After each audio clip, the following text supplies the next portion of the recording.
ভাই আমরা হিন্দু লোক, রবিদাস।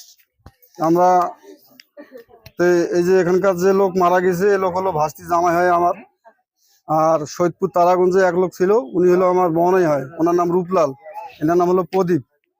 তাই এনার ডাকা হয়েছিল, ওই বনাইটা ফোন দিয়ে ডাকছিল, মনে তুমি আমার বাসায় আসো, পরের দিনে মনে করো আমার মেয়ের বিয়ে আশীর্বাদ করতে যাওয়া লাগবে। তিনি ভ্যান নিয়ে যাইতেছে, ভ্যান নিয়ে যাইতে মনে করো যায় রাস্তা ভুলে লাগছে, বদিহাট যা রাস্তা ভুলে লাগছে। তা উনি বলছে মানে এই আমার বনাইটা ফোন দিছে, মানে শ্বশুর আপনি এখানে আসো, আমাকে নিয়ে যাও, আমি রাস্তা ভুলে লাগছি। তো উনি আসি মনে করো ওখান থেকে তারাগঞ্জ থেকে আসি বুড়িহাট আসছে, বুড়িহাট আসি এনার সাথে যোগাযোগ করে দেখা পাইছে।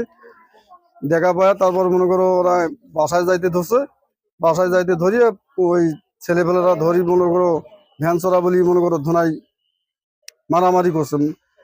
একটা যদি চোরও হয়, এরা তো চোর না, মনে করো ভ্যান নিজের ভ্যান। আর উনি যে লোক মারা গেছে উনি হলো মুচিগিরি কাজ করে, জুতার কাজ করে। এরা গুলো তারাগঞ্জের প্রায় অনেকেই জানে যে উনি, হ্যাঁ তারাগঞ্জের অনেক লোকে জানেই। মনে করো এরা তো যারা মারছে এদের তো জিজ্ঞেস করার দরকার ছিল, আপনারা কোথা থেকে আসছেন, কোথায় বাড়ি আপনাদের। দুজনকার পকেটে ফোন ছিল, ফোন নাম্বার দিয়ে যোগাযোগ করেন আপনারা।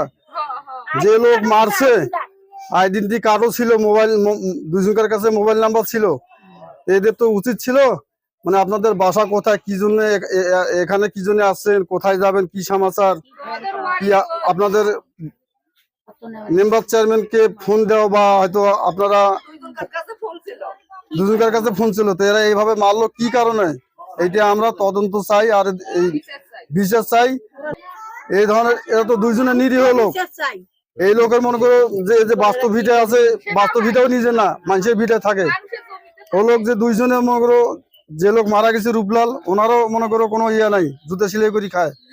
তাই আমরা গরিব মানুষ দেখি, এরা গরিব মানুষ দেখি বিচার পাবে না কেন, আমরা বিচার চাই। এইটা আমরা সূক্ষ্ম বিচার চাই, ভালো বিচার চাই।